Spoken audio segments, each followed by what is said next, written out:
Hi scientists! Today we are working in the website called Mystery Science. Some of you might be familiar with Mystery Science, for some of you it might be brand new. But Doug is the main person that we hear from at Mystery Science, and I'm really excited for us to get going today. So we're thinking about how do scientists know so much? As we watch the videos, we're going to be thinking about that, about what is it that Mystery Science is sharing with us to help us understand how scientists know so much. Also, I'd like for you to have your notebook with your pencil close by. You've set your notebook up and it's ready to go.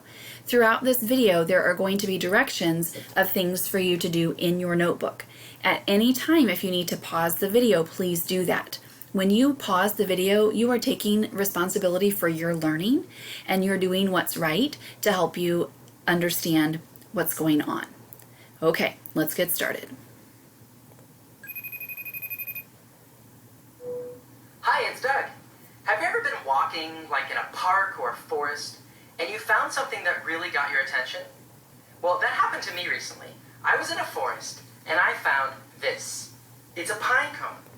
But I'd never seen a pine cone like this before. I was so curious. I had all kinds of questions.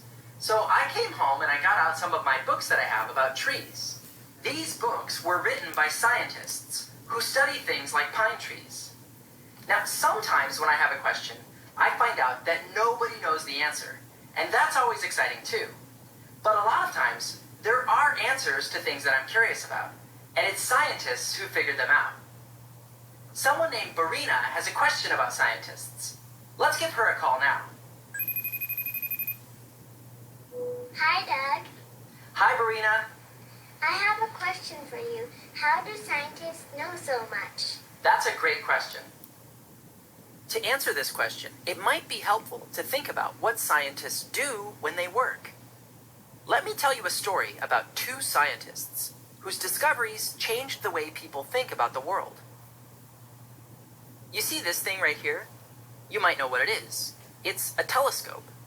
And you know what a telescope is used for? To look up at the night sky. But it wasn't always used for that. In fact, when the telescope was first invented, one of the main ways people would use it was to watch for enemy ships coming from far away. No one had thought to point a telescope up at the sky. No one until this person. This was Galileo. He was a scientist. Galileo was curious and he wondered what he might see if he pointed the telescope up at the sky. One of the first things he decided to look at was the moon. Night after night, he looked at the moon through his telescope. He wrote notes, and he made drawings of what he saw. He was amazed by all the details that he noticed. You see, before Galileo, most people thought that the moon was this round, perfectly smooth ball, more like a beautiful nightlight rather than some actual place. But by carefully looking at the moon, Galileo noticed lots of pointy bumps and shadows. He compared his drawings to things that he noticed here on Earth, and he realized what he was seeing on the moon were mountains, valleys, and hills. The moon wasn't some perfectly smooth light. It was an actual place with mountains and hills, just like the Earth. Galileo realized maybe we could even go walk around on the moon someday. Galileo gave us new ideas about what the moon was really like. Now, here's another famous scientist. Her name was Mary Anning. She's known for being one of the greatest fossil hunters in all of history. Mary spent almost every day of her life, ever since she was a young girl, searching along the beach for interesting fossils. One day, there was a landslide. A huge piece of the cliff near the seashore had fallen down. Mary wondered, what if I go look over there? If I look carefully, will I find anything new? Digging through the rubble, Mary noticed some really strange markings in the rock. It was the fossil of a large skull with lots of sharp teeth. As she unearthed the entire fossil and put its bones together, Mary realized that it was the fossil of a giant reptile that had once lived in the ocean. This was unlike any creature alive today. It was an animal that had gone extinct. All her life, Mary kept looking carefully, finding more and more fossils of extinct animals. Mary Anning gave us new ideas about what animals on Earth had been like a long time ago. Mary Anning and Galileo were looking at very different things. But take a moment to think about what their stories have in common. What did both of these scientists do that was similar? So I want you to think about, what do these stories have in common? What did both scientists do that was similar?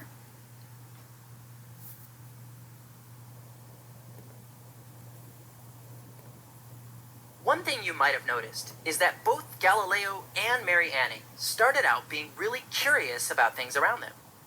When they noticed something interesting or surprising, they didn't just say, "Oh, that's neat," and then move on. They noticed things and then paid really close attention. And here's the thing. When you start paying close attention to something, you start wondering a lot more questions. Galileo started wondering things like, what are those little bumps and shadows? What is the surface of the moon like? Mary wondered, what kind of animals did these fossils belong to? What does that mean about life a long time ago? You don't have to be a scientist to think like this. This is a drawing made by a young girl named Fiona, who decided to purposely take something plain and ordinary, these leaves, and look really carefully at them. As soon as she started paying close attention, she realized she had all these interesting questions. Drawing and paying careful attention to something is kind of like training your brain to discover interesting new things and ask questions. You should try it yourself. You can train your brain too. After this video is done playing, we have a special activity where you'll practice noticing something and asking questions like a scientist. See how many questions you can come up with. I think you'll find it's a lot of fun. Even if you don't figure out the answers to the questions right away, that's totally okay. Scientists sometimes spend years figuring out the answers to questions they come up with. Even when you do figure out the answer to a question, you'll find it always leads to new questions. That's actually one of the fun things about noticing something interesting and asking questions. It just gets more and more interesting, and you start having more and more questions. That's why, at the end of each video, I always say, stay curious.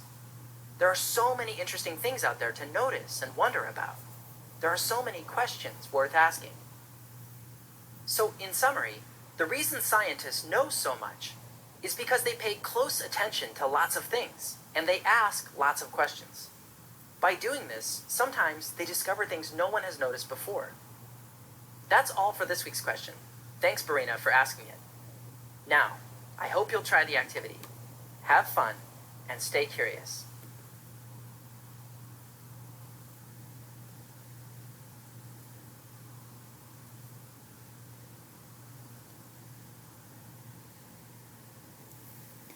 Okay, I'd like for you to go to your notebook, and in your notebook where you wrote, "How do scientists know so much?"